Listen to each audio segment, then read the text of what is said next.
Peut-on aimer quelqu'un que l'on connaît à peine, ou à qui l'on a à peine parlé, ou que l'on n'a rencontré qu'une seule fois, brièvement?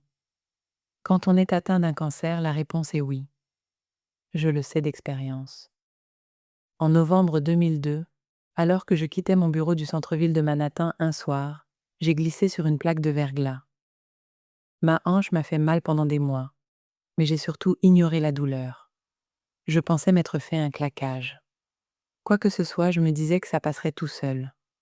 En janvier, alors que la douleur ne s'était pas calmée, je suis allée voir mon orthopédiste. Il a fait des radiographies, mais n'a rien vu d'anormal. Il m'a prescrit de la kinésithérapie. Et j'ai continué ma vie. 1 an plus tard, comme la douleur ne partait toujours pas, je suis retournée voir mon médecin, qui a ordonné une IRM. Ma plus grande inquiétude était de devenir claustrophobe à l'intérieur de la machine. La semaine suivante, quand je suis retournée au cabinet de mon médecin pour ma visite de suivi, j'ai senti que quelque chose n'allait pas. En m'accueillant, la réceptionniste avait un air grave et m'a conduit directement dans la salle d'examen. Mon médecin est entré, a fermé la porte, s'est assis et a dit « Il y a une lésion sur votre hanche ». À presque tous les égards, ma vie se passait bien. J'avais 38 ans. J'étais mariée à une femme que j'aimais. Je travaillais dans un poste que je convoitais depuis longtemps et dans la ville où je fantasmais de vivre depuis mon enfance. J'étais le jeune père d'une fille de 7 mois. Une lésion, ai-je dit. Vous voulez dire une tumeur? Oui, a-t-il répondu. C'était un cancer. Au moment où j'ai reçu ce diagnostic, on m'a dit qu'il ne me restait peut-être que 18 mois à vivre. Grâce aux progrès révolutionnaires dans le traitement du myélome multiple, le type de cancer du sang dont je souffre, j'ai vécu 21 ans de plus, et ce n'est pas fini. Il ne serait pas inexact de me qualifier de miracle médical. Cela dit, ces 21 années n'ont pas été faciles.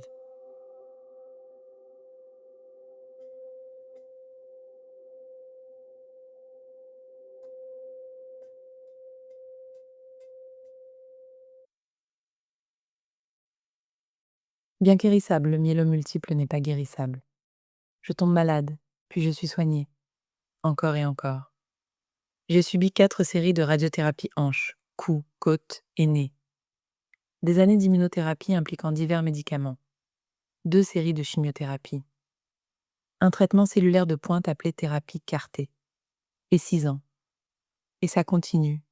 De perfusions intraveineuses mensuelles pour renforcer mon système immunitaire. Au cours de mon voyage au pays du cancer, j'ai connu des rémissions et des rechutes tant de fois que j'en ai perdu le compte. En chemin, j'ai remarqué un phénomène étrange mais magnifique. On peut entretenir une relation remarquablement profonde, significative, et même intime avec un autre patient atteint de cancer, même à partir de la plus brève des rencontres. Prenez Jonathan.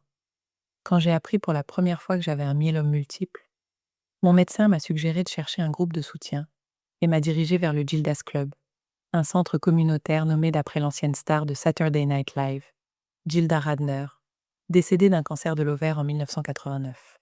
Je me suis inscrit à une session sur les cancers du sang, qui était animée ce soir-là par un survivant d'un lymphome nommé Jonathan. Jonathan et moi nous sommes à peine parlé ce soir-là. Il s'adressait principalement à l'ensemble du groupe, et je ne faisais qu'écouter. Nous ne nous sommes plus parlé depuis, mais l'expérience a eu un effet puissant sur moi. Ce n'est pas que j'ignorais que survivre au cancer était possible, mais Jonathan était le premier survivant du cancer que je rencontrais depuis mon diagnostic. Et aussi stupide que cela puisse paraître, le fait que nous partagions le même prénom était d'une certaine manière significatif pour moi. L'autre Jonathan, qui avait la quarantaine, avait subi une radiothérapie, une chimiothérapie et une greffe de moelle osseuse, bien plus de traitements que ce que j'avais connu à ce moment-là, et pourtant il était là, vivant et plus ou moins en bonne santé. Il n'avait pas de myélome multiple, mais il avait un cancer similaire. S'il pouvait survivre, pourquoi pas moi? Depuis cette nuit-là, j'ai pensé à Jonathan des dizaines, voire des centaines de fois. J'imagine comment il va et je lui souhaite le meilleur. Ses pensées m'emplissent de chaleur. Je ressens aussi un profond sentiment de gratitude envers lui. À un moment où j'en avais désespérément besoin, il m'a offert ce qui est peut-être, à part la guérison, la monnaie la plus précieuse au royaume du cancer. L'espoir. Si ce n'est pas une forme d'amour, qu'est-ce que c'est? Prenez maintenant Lilian. Je l'ai rencontrée dans la salle de traitement du cabinet de mon oncologue en 2019.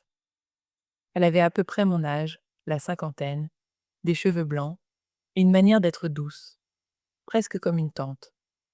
Nous étions là tous les deux chaque lundi pendant plus d'un an, recevant des traitements qui prenaient de nombreuses heures à administrer et provoquaient souvent des effets secondaires débilitants. À part quelques amabilités occasionnelles, nous ne nous parlions presque jamais. Le plus souvent, nous n'étions même pas assis l'un près de l'autre. Il y avait peut-être 20 fauteuils de traitement dans la salle, et les infirmières plaçaient les gens au hasard. Nous ne connaissions pas nos noms de famille. Nous respections tous deux ce que j'ai fini par apprendre à être un code tacite, parmi de nombreux patients cancéreux recevant un traitement. Toute chose étant égale par ailleurs. Respecter la vie privée de l'autre. On ne demande pas. Vous êtes là pourquoi? Ou comment vous sentez-vous? Les réponses potentielles sont trop chargées d'angoisse. Et pourtant, un lien improbable s'est formé entre nous. Il s'exprimait à travers les sourires compatissants, mais sans pitié, que nous échangions chaque lundi matin en nous voyant. Des sourires que les patients cancéreux sont passés maîtres dans l'art de donner. Cela s'exprimait par une sensibilité mutuelle. Quand l'un de nous passait manifestement un moment difficile, l'autre savait comment éviter de croiser son regard sans que cela paraisse ostensible. Il y a des moments, pendant le traitement du cancer, où l'on a besoin d'être dans sa propre bulle, tapi comme un soldat dans une tranchée. Elle et moi savions lire nos panneaux, ne pas déranger respectifs. Et cela s'est exprimé un jour au Gristedes de mon quartier. Contre toute attente, Lilian et moi nous y sommes croisés un an environ après qu'elle a cessé de recevoir son traitement, ou du moins de le recevoir là où je recevais le mien. Nous poussions tous deux nos caddies vers la caisse quand nous nous sommes aperçus. « Comment allez-vous » a-t-elle demandé doucement. À l'époque, j'étais encore assez malade. « Ça va » ai-je dit, avec un ton qui suggérait que peut-être ça n'allait pas. « Et vous ?»« Ça va » a-t-elle dit transmettant le même message. Après être passés à la caisse, nous sommes restés un moment devant le magasin. Nous ne nous sommes pas serrés dans les bras. Mais nous nous sommes pris les mains et nous nous sommes souhaités bonne chance. Je sais que cela semble étrange, mais je ne suis pas sûre de m'être jamais sentie aussi bien compris. Puis il y a eu Barbara. Nous n'avons jamais partagé nos noms de famille non plus. À l'été 2022, j'ai été hospitalisée pendant 2 semaines pour recevoir un traitement de pointe appelé thérapie CAR-T. Comme le processus CAR-T implique d'affaiblir le système immunitaire pour permettre aux nouvelles cellules de se propager, il faut être à l'hôpital pour le recevoir, et l'on est soigné dans un service spécial. L'un des spectacles les plus mémorables de mon séjour a été le défilé de patients cancéreux traînant les pieds dans le couloir, vêtus de leurs masques, blouses et chaussons. Des gens en bien plus mauvais état que moi étaient là chaque jour, faisant ce qu'ils pouvaient pour échapper au confinement de leur chambre d'hôpital, ou pour profiter du simple plaisir de marcher, une capacité que plus d'un d'entre nous ne considérait plus comme acquise. Certains avançaient péniblement pendant 1 heure ou plus, tandis que d'autres ne pouvaient tenir que quelques minutes.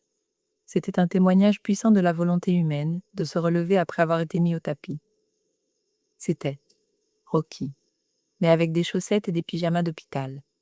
Le jour de ma sortie, après avoir rempli les formalités administratives nécessaires, ma femme et moi nous dirigeons vers les ascenseurs quand nous avons croisé Barbara. Barbara était l'une des marcheuses du couloir. Mieux que ça, elle était elle la marcheuse du couloir. Dehors tous les jours, faisant les 100 pas pendant 1 heure ou plus, à une cadence au moins 3 fois supérieure à celle du reste d'entre nous. Elle avait peut-être 65 ans, et dégageait un air de force et de calme qui semblait dire « Je suis consciente de ta puissance. Cancer. Mais je suis désolée, tu ne me battras pas. » Il était évident que je partais. J'avais ma valise. Barbara et moi avions déjà discuté par le passé. Mais à ce moment-là, nous n'avons pas parlé. Nous n'en avions pas besoin. D'un simple regard, nous nous sommes parfaitement compris, presque par télépathie. Ce que nous nous disions chacun était « Je suis désolée. Je comprends. Bonne chance. Où que tu sois. Barbara, je t'aime.